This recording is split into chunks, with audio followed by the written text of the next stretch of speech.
Prrrr fans, I hope you're all doing great. My name is Sly Moore. I'm joined by Teddy and George for this interesting one on the Prrrr basketball segment. You need to watch this one. It's a very big one, a very interesting one. As I said earlier, we are heading to the 20th game mark for almost every single team in the NBA, and it feels right that we can assess some of the early starts for some of these teams. Every season, we have surprises, and some teams go like, hey, when did they get here? Some teams also be like, we expected you to do this, you're not doing that. So some big surprises in the NBA, and today that's the topic on the chopping block. Who are the big surprises this year? Each and every one of us have got different teams that would like to kind of address and then see who has surprised us the most this year. So first of all, if you are new to the channel, kindly subscribe to the channel. Leave a comment in the comment section. Who has surprised you most in the NBA? I'm speaking of the teams this time around, whether it's the Lakers, the Clippers, anybody that you've got that has surprised you this year, let me know in the comment section. So I'll be starting with George on this one. In fact, the whole 30 NBA teams, who has surprised you? I think the Golden State Warriors. You the Warriors every day. You the Warriors. Yeah, I always did them at home. You see, basically, when we started, we did the content about pretenders versus contenders, and I sat here and I had them as contenders because you look at their roster construction, the first unit, the second unit, they added Chris Paul, so it was like a group of good players that could compete with the big teams in the West and even like in the playoffs as well. But it turns out they didn't fool me. Fool me twice. You look at I also made my assessments based on the coaching staff. So you look at Steve Kerr, you look at the experience, the championship pedigree, how elite he is. But he fooled me. So like they really surprised me with how they are playing. Now with the players, you look at Klay Thompson. A player who is like known for his offense. Let's not forget he's part of the top 5 shooters in the league, like all time. And he's playing so bad in the offensive side. When you talk about his defense, he's absolutely a liability. You look at Andrew Wiggins, somebody who was so pivotal in their 2022 run against the Celtics. You talk about how good he is on defense. Offense too, absolutely great. But the start of the season, I know it's early days, but clearly there are no signs of they playing so well. Andrew Wiggins is not playing that good. You look at Draymond Green. I think it's high time he understands the fact that he has to get self-control. You are still under the Warriors franchise. You are very pivotal to what they do. So you still have to be under control, and to prevent getting this kind suspensions and ejections, because you look at what he does for them on the defensive side, the offense. They need him to facilitate. You talk about Stephen Curry, bro. You need to add some defense to your game. Pause there. The last video, someone said, "What's the meaning of facilitate?" You always hear us say facilitate. So you like using that word, so kindly break it down for us. It's just trying to be like you being out there, dishing, dictating the offense, running our play. So I think that's the basic definition for facilitating out there.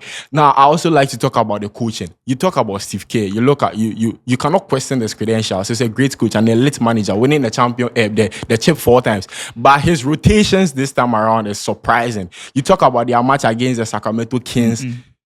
Moses Moody was hot, playing so well. Then you take him out. I feel he's got so much interest in the starting 5 that are not playing so well, to the fact that even if the second unit is out there balling, it feels like the starting 5 are the good people to close the game out. And Andrew Wiggins is not a good closer this season. Klay Thompson not being a good closer this season. So you have to maintain the boys who are hot, because the second unit, they want to get more money. So when they're on the court, they play out there and they play so well. So basically, I feel like they should add good players to the team. But you see, they are the Barca of NBA.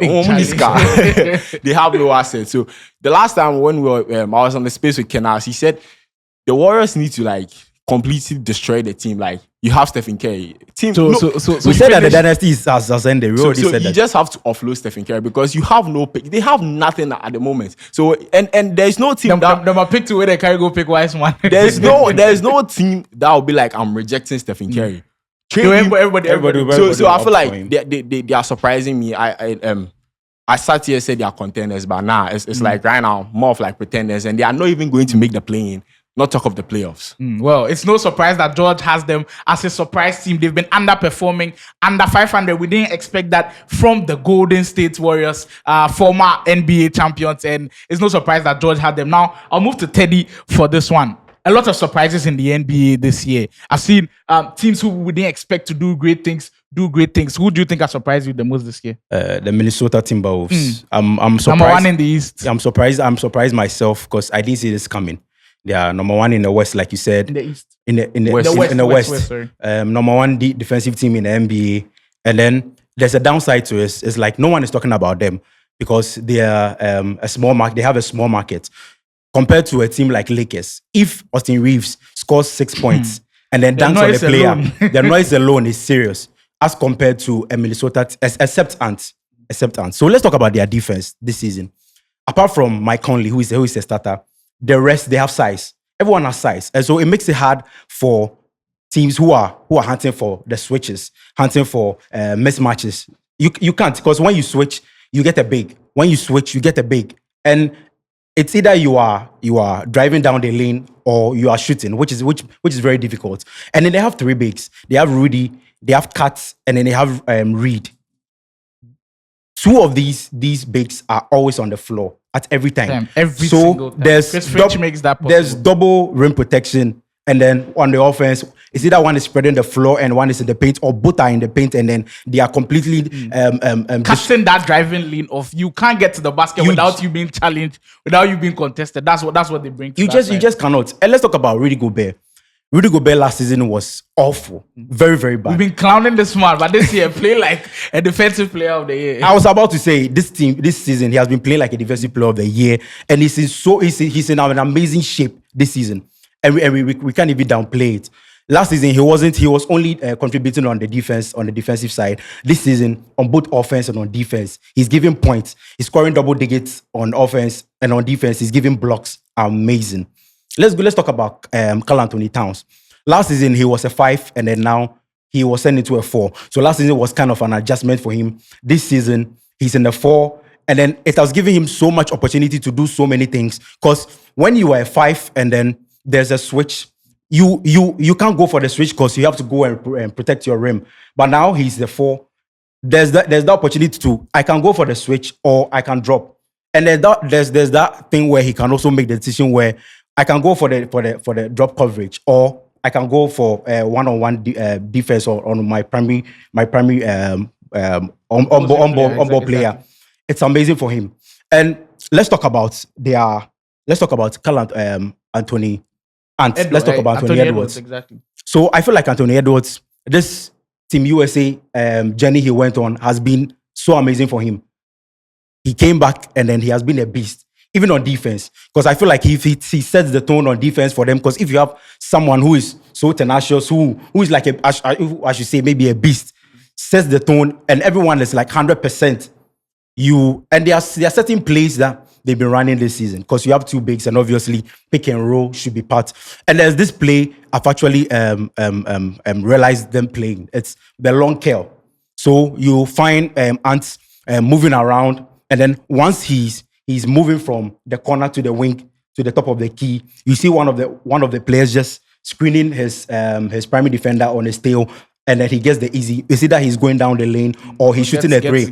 Amazing. There's another one where the same thing, long curl, but then it's either Karl Anthony Towns or Rudy Gobert is doing a DHO for him. That is a dribble handoff for him to go down the lane, or because of how special he is, he can shoot a jump shot. Or exactly, his skill set is so large. He can almost do everything. It's so large, and this team, there's no ceiling for them. It's only when Karl Anthony Towns decides to get hurt that they are going to fail. So you feel like if everybody's healthy, they can really make some noise. They can, in the West. Because their defense is their second. You've already seen them beat some big teams. Their second unit is amazing. It's amazing. They are not really shooting well, but then they are finding spaces. They are finding spaces in the dish-offs, in the cuts, and sometimes in the paint. And now Karl Anthony Towns, Anthony Edwards, like I said, has now been very diverse in how he scores. So there's no ceiling for them. And I hope they all stay healthy, because if this team stays healthy, they can win something. Extensive breakdown on the Minnesota Timberwolves. It's actually good watching them this year with the Twin Towers. They've been very good. There's no doubt that they are number one in the West, and for good reason as well. Now, George and Teddy both picked teams in the West. When I was picking my surprise teams, I was looking through the list and I was like, I've got 3 strong candidates that I'd like to talk about, but me being the host, I'll be greedy. I'll pick 2 of them. So I wanted the Timberwolves, I wanted the Magic and the Lakers, but I'll start with the Eastern Conference team, the number 2 in the East currently, the Orlando Magic. Nobody expected them to be here. I think even when we did our Dark Horses video, which couldn't come out, unfortunately, we didn't even have them as Dark Horses. Everybody expected them to be okay. You've got the Rookie of the Year, Paulo Banchero. You've got a very good player in Franz Wagner, but what else can you give us? Nobody was really looking at them. Dark Horses were looking at maybe the OKC Thunder or different teams that could really do well. But the Orlando Magic this year. On defense, I think my favorite defensive team this year, the Orlando Magic. Almost everybody's long on the team, from Banchero to Wagner to even Anthony Black, their rookie guard who's playing so well. So they cut those driving lanes for you, make it so difficult. Now, a game where I really enjoyed the Orlando Magic. They played against your boss in Celtics, Jonathan Isaac. Immediately he was on the floor. He got a Porzingis till he got off injured. Yeah. He was on Jason Tatum and he put him in hell. Absolute lockdown. So yeah, the Orlando Magic are a real deal. You should really keep an eye out for them. They are very, very good this year. Now, to my main team where I wanted to focus on, that has really surprised me. The team where everybody said they had won the trade. In fact, George kept saying that they won the trade. The purple and gold, as we call them, the team with the most NBA championships. In fact, tied with the Celtics, the Los Angeles Lakers. Where do I start from? A lot of problems to talk about, but I'll try to keep it as simple as possible. First of all, they don't start games well. They are like one of the worst first quarter teams in the NBA. They are always getting themselves dug into a big hole. They always have to come back from leads, which will make things so difficult. And it feels like it kind of complements their game because they are the best fourth quarter team.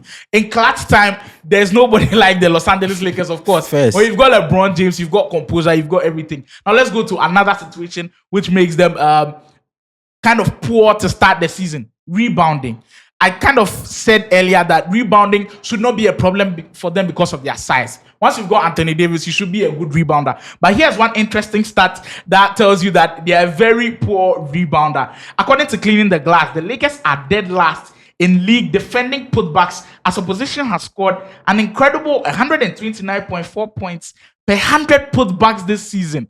So it tells you that every single time they're making opposing defenders, rebounds. In fact, opposing teams get offensive rebounds, and on the putback, they are always there. Now, the reason for the rebounding problem is sometimes they only play Anthony Davis. And the problem is, once you've got only Anthony Davis, they'll call for that matchup. The player that Anthony Davis is guarding, they'll let that man screen, which will pull out Anthony Davis out to the perimeter, make that paint not have any big player and more rebounds for the opposing team. And then the Lakers, they want to play the new 5-out system because they want to spread the floor. They are not a 3-point shooting team. They are not as good as any other team. I think they're around 27th in the league, so they've got problems. So Davenham kind of tried this new 5-out system where we are seeing a lot of shooters on the court, but it just didn't work out for them. So the Lakers have a lot of problem to delve into. So George picked the Warriors. I went with the Lakers and the Magic.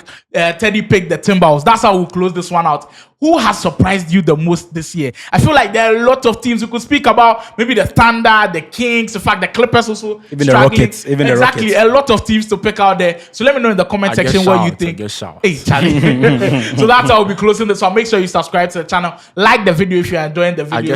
George say you get shout out. So you close people. Yeah, Charlie. Shout out to Jeffrey Bouncer. Hey, Charlie. Right now they give Bouncer shout. That's how we'll close this one out. Pro Basketball Squad is out.